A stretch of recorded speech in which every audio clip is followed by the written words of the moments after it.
11월 1일 다음 주 월요일부터 시작되는 단계적 일상 회복, 이른바 위드 코로나의 최종 시행 방안이 오늘 확정 발표됩니다. 앞서 공개된 초안에 따르면 일상 회복은 기본 6주 간격으로 3단계에 걸쳐 시행됩니다. 우선적으로 유흥시설을 제외하고 식당과 카페 등 모든 시설의 영업이 24시간 가능해집니다. 사적 모임은 일단 전국적으로 10명까지 허용됩니다. 노래 연습장이나 실내 체육시설 등 감염 위험이 높은 일부 다중 이용시설의 경우 백신 패스가 있어야 입장할 수 있습니다. 우리의 평범한 일상을 송두리째 앗아갔던 코로나19의 긴 터널 끝이 조금씩 보이고 있지만 아직도 안심하거나 완전히 긴장을 풀어서는 안 됩니다. 네, 20일 만에 다시 2,000명대로 나온 신규 확진자 수는 어제 하루 동안도 2,100명 안팎으로 나올 것으로 보이는데요.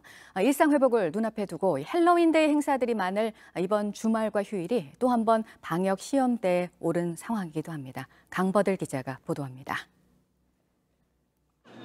단계적 일상 회복 1단계에서는 영업시간 제한이 사라집니다. 유일하게 유흥시설만 자정까지로 제한을 받습니다. 어떤 손님을 얼마나 받을 수 있는지는 업장의 감염 위험도에 따라 다르게 허용하기로 했습니다. 먹고 마시느라 마스크를 벗게 되는 식당과 카페는 일행 중 미접종자 인원을 제한하고 밀폐된 공간에 모여 침방울을 튀기기 쉬운 노래 연습장, 실내 체육시설 등과 유흥시설은 접종을 마친 사람, 음성이 확인된 사람만 받도록 했습니다. 함께 식당, 카페를 이용할 수 있는 미접종자 숫자나 백신 패스로 사용될 음성 확인서의 유효기간 등 구체적 내용은 오늘 오전 발표됩니다. 현재 방역 상황이 안전해서 단계적 일상 회복을 추진하는 것은 아닙니다. 불확실성과 위험 요인이 존재합니다. 거리두기 완화에 따른 확진자 급증은 당분간 피하기 어려울 걸로 보이는데 벌써 그 조짐이 나타나고 있습니다.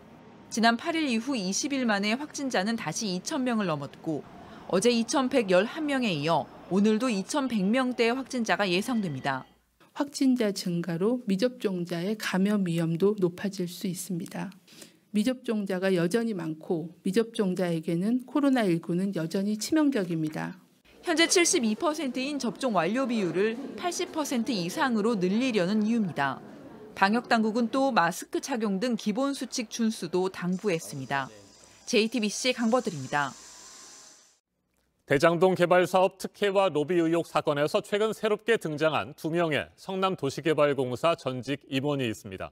임기를 1년 7개월이나 남겨두고 사퇴 압박을 받아 자리에서 물러났다는 황무성 전 사장과 녹음 파일에 실제로 사퇴를 압박하는 음성이 담긴 유한기 전 개발사업 본부장입니다. 2015년 3월 황 전 사장이 사퇴한 뒤 화천대유가 참여한 하나은행 컨소시엄이 민간 사업자로 선정됐기 때문에 이들 두 사람을 둘러싼 사실관계를 밝히는 것은 매우 중요합니다. 황 전 사장은 자신의 사직이 불합리한 일이었다고 주장했고 유 전 본부장은 회사의 명예를 고려한 일이었다고 반박했습니다. 유 전 본부장은 화천대유 대주주 김만배 씨로부터 수억 원을 받았다는 의혹도 제기됐는데 전면 부인했습니다. 김필중 기자가 보도합니다. 황무성 전 사장이 5쪽 분량의 입장문을 냈습니다. 먼저 황 전 사장은 2015년 사직이 불합리하고 비상식적이라고 적었습니다. 당시 이재명 시장 측의 압박으로 어쩔 수 없이 자리에서 물러났다는 뜻으로 보입니다. 그러면서 자신이 사직한 뒤에 성남도시개발공사가 사업 수익을 받는 방식이 달라졌다고 주장했습니다. 원래는 사업 수익의 50%를 받는 걸로 논의했는데 자신이 사직한 뒤 1,822억 고정이라고 변경됐다는 겁니다. 또 당시에 사기 혐의로 재판을 받은 건 맞지만 1심 선고도 전에 사직했기 때문에 시점이 맞지 않는다고 주장했습니다. 유한기 전 본부장도 입장을 냈습니다. 사퇴를 건의한 이유는 황 전 사장의 사기 사건 재판이 확정되면 회사에 누가 될까 걱정됐기 때문이라는 겁니다. 이어 김만배 씨로부터 대장동 개발과 관련해 수억 원을 받았다는 의혹에 대해서도 밝혔습니다. 김만배 씨와 일면식도 없고 연락처도 전혀 모르는 사이라는 겁니다.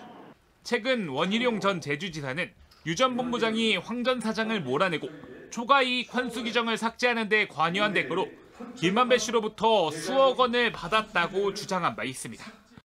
이런 가운데 검찰은 김만배 씨와 남욱 변호사를 어제 재소환했고 조만간 두 사람에 대한 구속영장을 청구할 것으로 보입니다. JTBC 김필준입니다. 이재명 더불어민주당 대선 후보의 음식점 허가 총량제 발언이 거센 후폭풍을 일으키고 있습니다. 당장 시행한다는 것은 아니고 고민을 해볼 필요가 있다는 뜻이라며 수습에 나섰지만 파장은 갈수록 커지고 있습니다.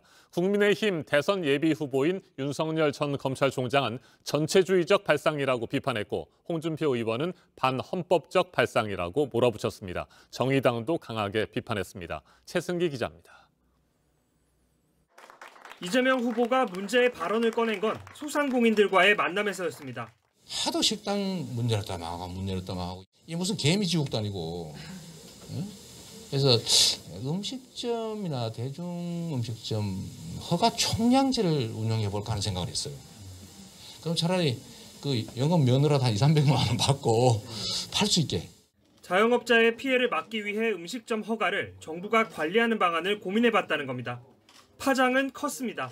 국민의힘 예비 후보들은 이 후보의 국가 운영 철학을 문제 삼았습니다. 그건 전체주의적 발상이죠. 저거 아마 히틀러 나치 때도 그런 짓을 안 했을 겁니다. 영업의 자유의 본질적인 부분을 침해하는 반헌법적 발상입니다. 이 후보의 시장 경제 이해도가 낮다. 사상이 의심되는 발언이란 비판도 나왔습니다. 정의당도 가세했습니다. 코로나로 시름에 잠긴 자영업자들을 두고 음식점 총량제를 실시하겠다는 발언은 실업자가 되던가 앉아서 죽으라는 얘기를 한 것입니다. 결국 이 후보 측은 아이디어 차원이란 취지로 해명했지만 정치권에선 경제활동의 자유를 국가가 어디까지 통제할 수 있느냐는 논쟁이 확산되고 있습니다. JTBC 최승기입니다. 국민의힘 대선 후보 선출은 이제 일주일 앞으로 다가왔습니다. 각종 여론조사에서 윤석열 후보와 홍준표 후보의 양강구도 접전이 이어지고 있습니다. 후보들은 50%를 차지하는 당원들의 표심을 얻는 데 주력하고 있습니다. 윤석열 후보는 반문 결집을, 홍준표 후보는 여론 우세를 특히 강조하고 있습니다. 최수영 기자입니다. 윤석열 후보는 당원 투표 개시를 나흘 앞둔 어제 기자회견을 자처했습니다. 윤석열로 이기는 것이 문재인 정권의 가장 뼈아픈 패배를 안겨주는 것입니다. 민주당 이재명 후보와부터 경쟁력 있는 자신이 최종 후보로 나서야 한다는 점을 부각한 겁니다. 반문 결집에 주력해 우위에 있다고 판단되는 당심을 굳히겠다는 전략입니다. 세력 굴리기도 계속되고 있습니다. 호남 출신 박주선 전 국회 부의장과 김동철 전 의원이 윤 후보 지지 선언을 합니다. 홍준표 후보는 공약 발표와 기초 광역의원 간담회 등을 이어갔습니다. 여론조사 지지율 상승세를 강조했습니다. 어떠한 변수가 있더라도 당심은 민심을 이기지 못한다. 윤 후보가 전현직 의원들을 연달아 영입한 것을 두고도 발언 수위를 높였습니다. 윤 캠프에는 파리떼가 덜 끓는다. 그건 제가 한 말이 아닙니다.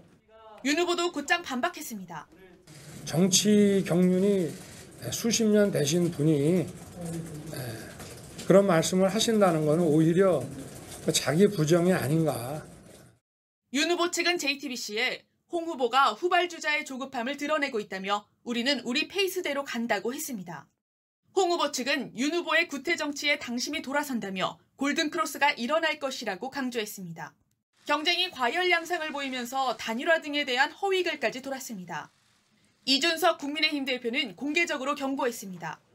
매우 우려스러운 일들이 연이어 발생하고 있어서 당대표로서 강력하게 경고하고자 합니다. JTBC 최수연입니다.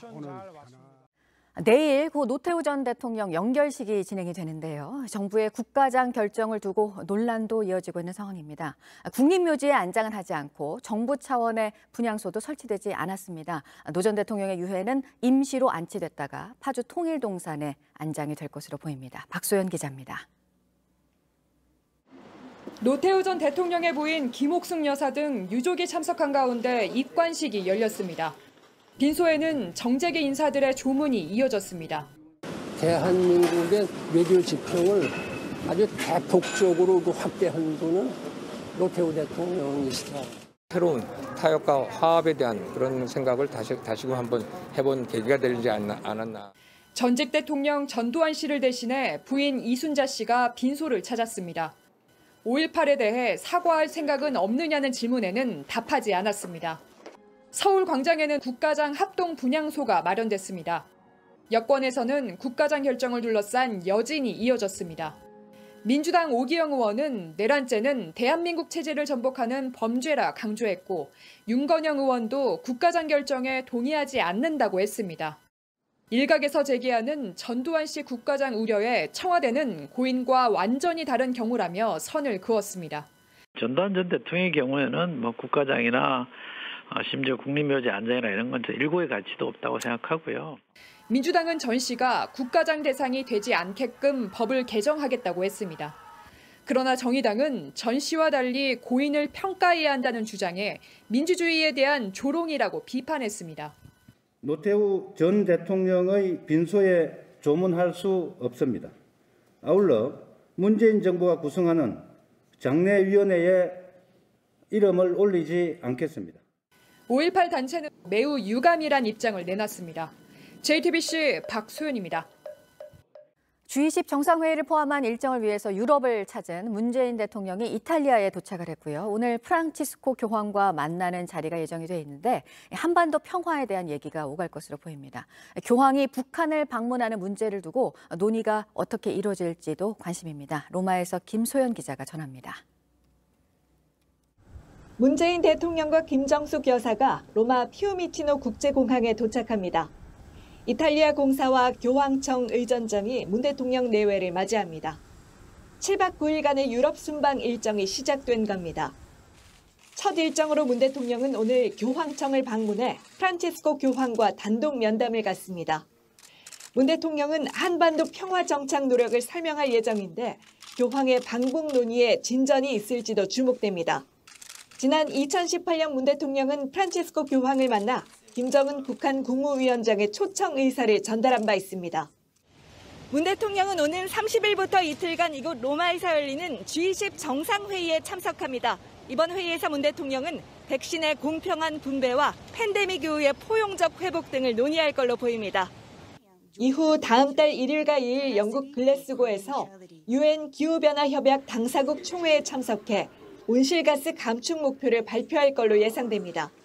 이어 헝가리를 국빈 방문해 정상회담을 갖고 2019년 선박사고 희생자 추모 공간도 방문할 예정입니다. 로마에서 JTBC 김소현입니다.